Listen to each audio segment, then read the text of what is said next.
വലിയ അത്ഭുതം കാണിക്കുന്ന ഒരു വ്യക്തിയാണ് ദജ്ജാൽ എന്ന് പറഞ്ഞിട്ട് വരാൻ പോകുന്ന. ഇപ്പൊ കുറേ ദജ്ജാലുകൾ ഉണ്ട്.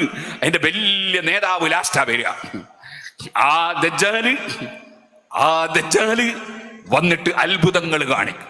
അത്ഭുതം കാണിച്ചിട്ട് സാധാരണക്കാരെ പറ്റിക്കുക എന്നുള്ളത് പിഴപ്പിക്കുന്ന കക്ഷികളുടെ സ്വഭാവമാണ്. അതാണല്ലോ ബഹുമാനപ്പെട്ട ഇബ്നു ഹജറുൽ ഹൈതമി റളിയല്ലാഹു അൻഹു രേഖപ്പെടുത്തി വെച്ചത്. എന്റെ ഉസ്താദ് അബുൽ ഹമാഇൽ റളിയല്ലാഹു അൻഹുവിന്റെ കൂടെ ഞങ്ങളൊരു പള്ളിയിൽ കയറി. അവിടെ ദിക്ർ ഹൽഖ നടക്കുകയാണ്. ആ ദിക്ർ ഹൽഖ സുന്നത്ത് ജമാഅത്തിന്റെ ദിക്ർ ഹൽഖയാണ്. എന്നാൽ സുന്നികളായ ആളുകളെ അത്ഭുതം കാണിച്ച് പറ്റിക്കാൻ വേണ്ടി വ്യാജത്വരീഖത്തുകാരും ദിക്ർ നടത്തും, വ്യാജത്വരീഖത്തുകാരും മൗലിദ് നടത്തും, അങ്ങനെ പലതും നടത്തും. അപ്പോൾ പള്ളിയുടെ അങ്ങൊരു മൂലയിൽ ഒരു വ്യാജൻ അദ്ദേഹത്തിന്റെ കുറെ അത്ഭുതങ്ങൾ കണ്ട് അദ്ദേഹത്തിന്റെ പിന്നാലെ പെട്ടുപോയ കുറെ ജാഹിലീങ്ങൾ ഉണ്ട്. ആ ജാഹിലീങ്ങളെ അത്ഭുതത്തിലൂടെ പറ്റിച്ച് അദ്ദേഹത്തിന്റെ ദിക്റിന്റെ സദസ്സിൽ പങ്കെടുപ്പിച്ചിരിക്കുകയാണ്. അദ്ദേഹം മഹാനായ സുന്നത്ത് ജമാഅത്തിന്റെ നേതാവായ ശരിയായ ശൈഖായ അബുൽ ഹമാഇൽ റളിയല്ലാഹു അൻഹു ഇമാം ശാഫിഈ റളിയല്ലാഹു അൻഹു പറഞ്ഞില്ലേ, ഫഖീഹൻ വസൂഫിയൻ ഫകുൽ ലൈസ വാഹിദ. മോനെ, നീ നല്ല വിവരമുള്ള പണ്ഡിതനാകണം, അതോടുകൂടെ തന്നെ ആത്മീയ ചൈതന്യമുള്ളവനാകണം, സൂഫിയുമാകണം, ഫഖീഹുമാകണം. ലൈസ വാഹിദ, നീ വിവരമില്ലാത്ത ആത്മീയതയുള്ളവൻ എന്ന നിലക്കായി പോകരുത്. അതേപോലെ തന്നെ നീ വിവരം കുറെ ഉണ്ട് പക്ഷേ ആത്മീയതയില്ല, അങ്ങനെയും ആയി പോകരുത്. ഇന്നി വഹഖില്ലാഹി ഇയ്യാക അൻസഹു. അല്ലാഹു സുബ്ഹാനഹു വ തആലയെ മുൻനിർത്തി ഞാൻ നിന്നെ ഉപദേശിക്കുകയാണ്. ഇമാം ശാഫിഈ റളിയല്ലാഹു അൻഹു പാടിയില്ലേ, ഞാൻ നിന്നെ ഉപദേശിക്കുകയാണ്.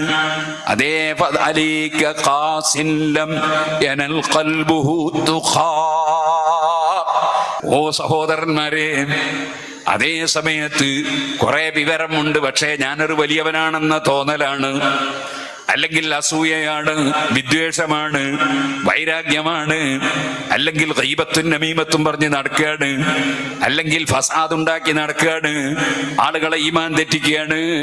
സുബ്ഹാനല്ലാഹ്, അങ്ങനെയുള്ള വിവരമുള്ളവനായാലോ അവനെ സംബന്ധിച്ചാണ് ഇമാം ശാഫിഈ തങ്ങൾ പറഞ്ഞത്, അവന്റെ മനസ്സ് തഖ്വ, അവന്റെ മനസ്സ് എത്തിച്ചിട്ടില്ല, തഖ്വയില്ല, വിവരമുണ്ട്. എന്നാൽ അതേ അദ്ദേഹത്തിന്റെ സ്വഭാവം അങ്ങനെയാണ്.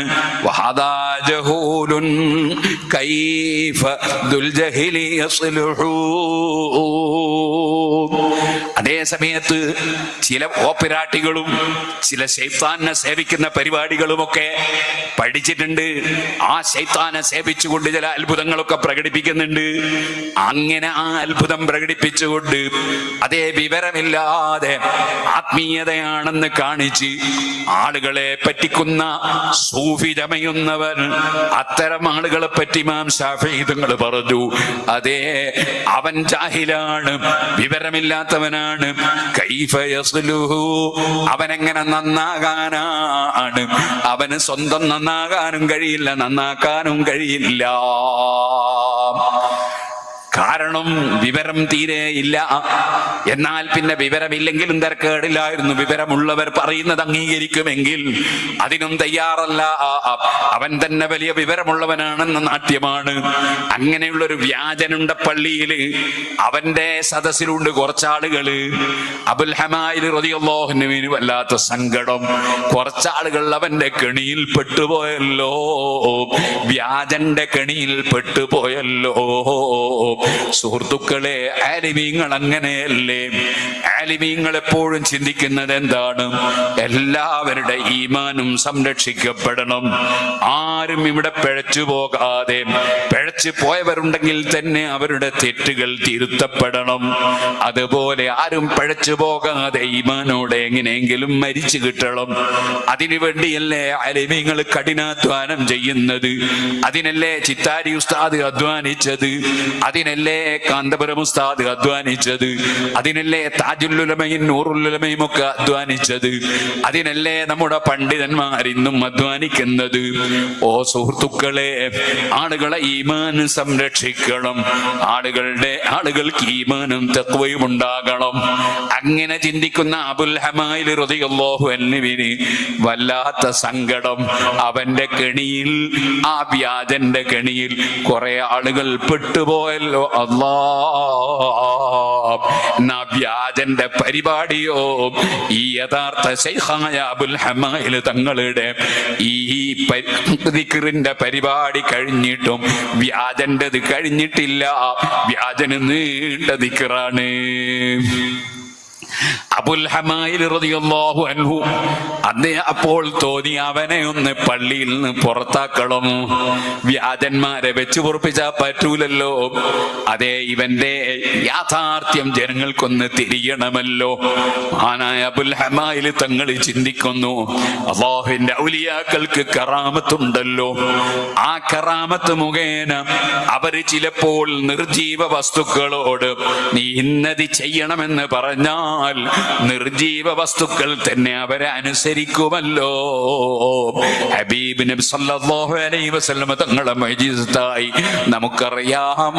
ജഅതി ലിദഅവതിഹിൽ അസ്ജാറു സാജിദതൻ തംശി ഇലൈഹി അലാ സഖിം ബിലാ ഖദമി. മരത്തെ വിളിച്ചപ്പോൾ മരം വന്നിട്ടുണ്ട്. നബി തങ്ങളുടെ ശരീരത്തിന്റെ ബറക്കത്ത് നഷ്ടപ്പെടുമെന്ന് കണ്ടപ്പോൾ ഉണങ്ങിയ ഈത്തപ്പനയുടെ കഷ്ണം പൊട്ടിക്കരഞ്ഞിട്ടുണ്ട്. അതൊക്കെ ഹദീസിന്റെ ഗ്രന്ഥങ്ങളിലുണ്ടല്ലോ. മഹാനായ അബുൽ ഹമായിൽ റളിയല്ലാഹു അൻഹു മഹാനവറുകളുടെ കാലിന് ധരിക്കുന്ന മെഴുകടിയുണ്ട്.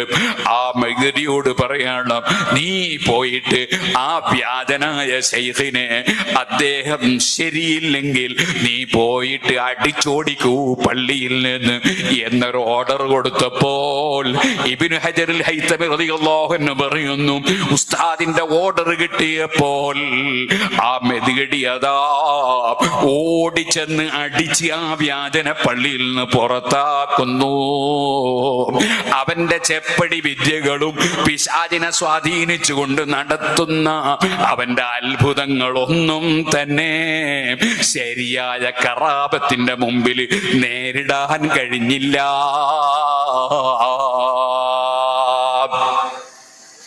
ഓ സുഹൃത്തുക്കളെ, അങ്ങനെ ദജ്ജാല് വന്നിട്ട് പല അത്ഭുതങ്ങളും കാണിക്കൂലേ? ആ ദജ്ജാല് അവസാനം ഒരു വലിയ മഹത് വ്യക്തിയെ അറുത്തുകളയും എന്ന് സഹീഹുൽ ബുഖാരിയിൽ ഉണ്ട്. ആദ്യം അറുത്താൽ അത് കഴുത്ത് മുറിയും, അദ്ദേഹത്തെ വീണ്ടും അദ്ദേഹം ഹയാത്താക്കി കാണിക്കും. അവിടെ അവനല്ലടോ ഹയാത്താക്കുന്നത്, അള്ളയാണ്. അവിടെ അവനെയാണ് അല്ലാഹു തആല നിമിത്തമാക്കിയത്. ഇത് മാത്രം നിമിത്തം എന്നതിലപ്പുറം ആർക്കും ഇവിടെ ഒന്നുമില്ല. കാരണം അതിലപ്പുറം ഒന്നുമില്ല. മുഴുവനും സൃഷ്ടിക്കുന്നവൻ അല്ലാഹുവാണ്. അദ്ദേഹത്തെ ഹയാത്താക്കുന്നു. ഹയാത്തായി കഴിഞ്ഞാൽ വീണ്ടും ഞാനാണ് ദൈവം എന്ന് സമ്മതിക്കണം എന്ന് പറയുമ്പോ അങ്ങനെ പറ്റുമോ? ദൈവം പടച്ചവൻ മാത്രമല്ലേ, പടച്ചവനല്ലാത്തവനെ ദൈവം എന്ന് പറയാൻ പറ്റുമോ? ഈ കണ്ണും മൂക്കൊക്കെ ഉള്ള ഈ ഒറ്റക്കണ്ണൻ എങ്ങനെ ദൈവാകുക? സുബ്ഹാനല്ലാഹ്. വിവരമില്ലാത്ത ചിലര് എന്തെല്ലാമാണ് പറഞ്ഞു കൂട്ടുന്നത്. കറാമത്തിങ്ങനെ കാണുമ്പോ അള്ളയാന്ന് തോന്നിപ്പോകൂന്നൊക്കെ പറഞ്ഞാൽ ഇന്നാലില്ല, ഈ കണ്ണു മൂക്കല്ലുള്ള മനുഷ്യൻ അള്ളയാന്ന് തോന്നിയേ. എന്താണ് മനുഷ്യൻ വിവരക്കേടിനൊരു പരിധി വേണ്ടേ? ഓ സഹോദരന്മാരെ, ഈ ദജ്ജാല് ഈ അത്ഭുതം കാണിച്ചാൽ അദ്ദേഹം നന്നായി സ്ഫുടമായി പറയും, നീ കള്ള ദജ്ജാലാണടാ, നിന്നെ പറ്റി അല്ലാഹുവിന്റെ റസൂൽ നേരത്തെ പഠിപ്പിച്ചിട്ടുണ്ട്, നീ കള്ള ദജ്ജാലാണ്. അപ്പോൾ പിന്നെ വീണ്ടും അദ്ദേഹത്തെ അറുക്കാൻ വേണ്ടി അവൻ കത്തിയെടുക്കുന്നു. കഴുത്തിൽ കത്തിവെച്ച് അവനതാ അമർത്തുന്നു, പക്ഷേ മുറിക്കാൻ കഴിയില്ല. കാരണം ഇവിടെ കത്തിക്ക് മുറിക്കാൻ യഥാർത്ഥത്തിൽ കഴിവില്ല. അല്ലാഹുവാണ് മുറിവിനെ സൃഷ്ടിക്കുന്നവൻ.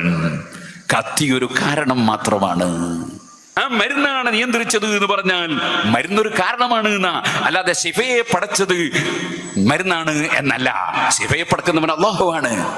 എല്ലാം സൃഷ്ടികളെല്ലാം കാരണങ്ങൾ മാത്രമാണ്. അതാണ് അഹ്ലുസുന്നത്തി വൽ ജമാഅ.